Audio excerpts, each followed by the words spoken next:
Jamii imetakiwa kujielekeza kwenye mifumo sahihi ya matumizi ya fedha, ikiwemo kufanya uwekezaji kwenye ujasiriamali ama kuwekeza fedha zao kwenye soko la hisa badala ya kuwa na matumizi holela ya fedha na baadaye kulalamikia serikali. Hayo yamebainishwa na afisa biashara mkoa wa Dar es Salaam Zahoro Hanuna, ambaye pia ni mmoja wa wahitimu wa kozi maalum ya wakufunzi wa masuala ya fedha iliyoendeshwa na Benki Kuu ya Tanzania BOT kwa muda wa wiki 2, ambapo amesema mifumo ya matumizi sahihi ya fedha hasa kwa vijana ni muhimu katika kuwawezesha kutimiza malengo yao. Wananchi waweze kuamua pale wanapofanya jambo kwenye mambo ya fedha, wasifanye mzaha, wawe na muda wa kutulia na kuchagua ni kitu gani ni kizuri wanaweza kukifanya kwa ajili ya kufanya fedha zao ziweze kuwa zenye kuishi, kwa maana sustainable. Kwa mfano, tumesoma pia masuala ya uwekezaji wa hisa kwenye soko la hisa kwa maana ya kuweka bondi, lakini pia tumejifunza namna gani ya kuweza kuingia kwenye ununuzi wa thamani au dhamana za serikali pale zinapotangazwa, ambazo pia zinakuwa zina faida kubwa baada ya muda fulani, itategemea utakuwa umewekeza kwa kipindi gani. Kwa hiyo ni sehemu salama sana. Lakini pia wananchi, kuna jambo walikuwa hawalifahamu. Kuna taasisi ambayo inasimamia ulindaji wa fedha za wananchi kwenye mabenki, DIB. Hii bodi inalinda matumizi ya fedha na fedha ya mwananchi isipotee kwenye mabenki. Kwa mfano, benki ikifungwa, sehemu pekee ambayo inaweza kulipa wananchi baada ya benki hiyo kufungwa ni DIB. DIB yenyewe, taasisi hiyo, inataka tu kwamba mteja, benki ikifungwa, atalipwa hata awe na thamani ya kiasi gani. Anaweza kulipwa kuanzia milioni 7,500,000, lakini ategemea kama zitaongezeka ama vipi, lakini kiwango cha mwisho ndio hicho. Kwa hiyo tunaendelea kuwashauri wateja watumizi wa fedha wa Tanzania kwamba fedha wajaribu kuangalia kwenye masoko ya hisa.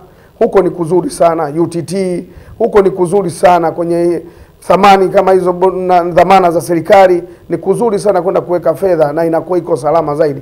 Vijana wengi wameingia kwenye masuala mazima ya kubeti na kufanya mambo mengine ambayo hayafai. Sisi tunafundishwa hapa, tunawaomba vijana wajiunge kwenye vikundi vidogo vidogo, lakini bado wana nafasi ya kuanzisha biashara wao kwa makundi ili waweze kupata mikopo kwa kuwashauri mikopo ile ya serikali inatoka kama kawaida. Kuna hizi microfinance, kuna mtu hapa, kuna wizara ya fedha inatoa mikopo kwa microfinance ambazo zinataka kukopesha vijana.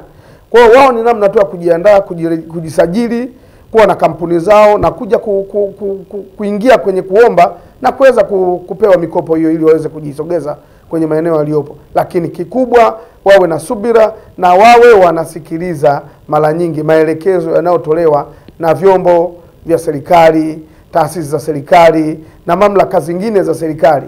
Kazi zinapotangazwa wasiache kuomba, waombe, lakini pia watunze afya zao. Watunze afya zao, kwa sababu mtaji wako wewe kwenye ajira ni afya yako.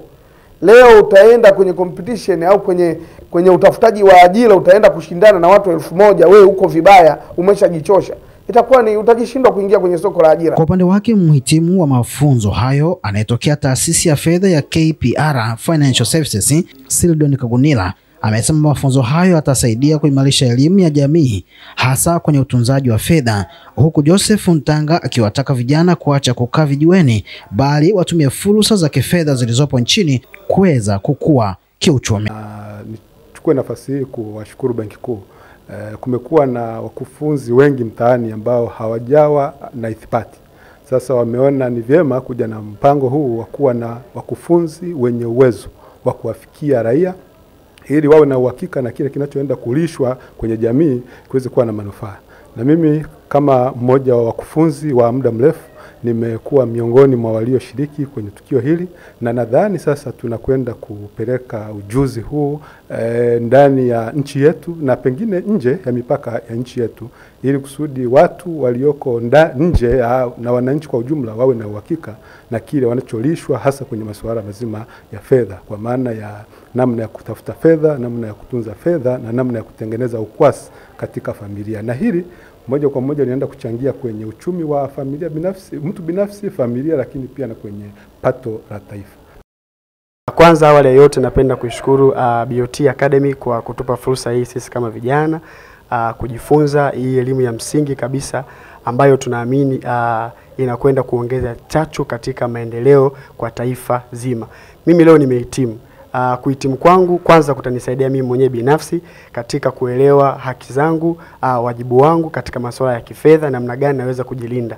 Lakini elimu hii pia nitaipeleka katika jamii yangu inayonizunguka, kuwaambia umuhimu wa kufahamu wajibu wao na haki zao. Labda wito wangu kwa vijana niseme ya kwamba fursa ziko nyingi, hakuna sababu kijana ya kuendelea kukaa mtaani. Hakuna sababu kijana ya kuendelea kufanya betting. Kama una uwezo wa kuweka hela katika betting account, hiyo akili ibadilishe, ilete katika uwekezaji ambao unaweza ukapata malipo ama faida kwa muda mfupi na kwa muda mrefu pia, kulingana na malengo ambayo utakayojiwekea. Kwa hiyo natamani kuona tunainuka kutoka hapa na tunakuwa na taifa kubwa ambalo limeelimika na limefaidika katika masuala ya kifedha na maendeleo mapana sana katika. Nimeweza kuwa certified financial educator, na kikubwa sana ambacho ninakifurahia ni kwamba naenda kuwasaidia jamii, sana sana kina mama na mikopo ya kausha damu. Kwa hiyo elimu niliyoipata ninaenda nayo moja kwa moja kugusa jamii kwamba kuna namna ambavyo hawajui maana ya mipango ya fedha, taratibu za fedha, budget wafanyaje, kwa nini wanaingia kwenye kausha damu. Kwa mimi kama mkufunzi kutoka BOT, na nawashukuru sana BOT kwa ajili ya hii course, wamenifungua ufahamu, lakini na mimi ninaenda kuwa chachu kwenye jamii kuhakikisha kwamba wanafikia malengo yao. Kumbe kuna vitu vichache tu ambavyo jamii haijajua, na nishukuru sana Benki Kuu ya Tanzania pamoja na uongozi mzima kwamba wanahitaji watu ambao tayari wanaufahamu na uelewa zaidi kuhusu masuala ya fedha. Kwa wito wangu kwa kina mama ni kwamba kina mama tunaufahamu, kwanza tuna akili nyingi sana, ni kwamba tunakosa tu elimu ni namna gani tunayaweza kuyaendesha maisha yetu ya baadaye. Wito wangu ni kwamba wasikimbilie tu masuala ya kukopa, wasikimbilie tu kuchanganyikiwa. Tayari kuna elimu ambayo itawasaidia kufikia ndoto zao. Wasikimbilie tu kwenda kwenye kausha damu, mikopo ambayo inawatesa, inawaumiza mpaka wanashindwa kufikia ndoto zao.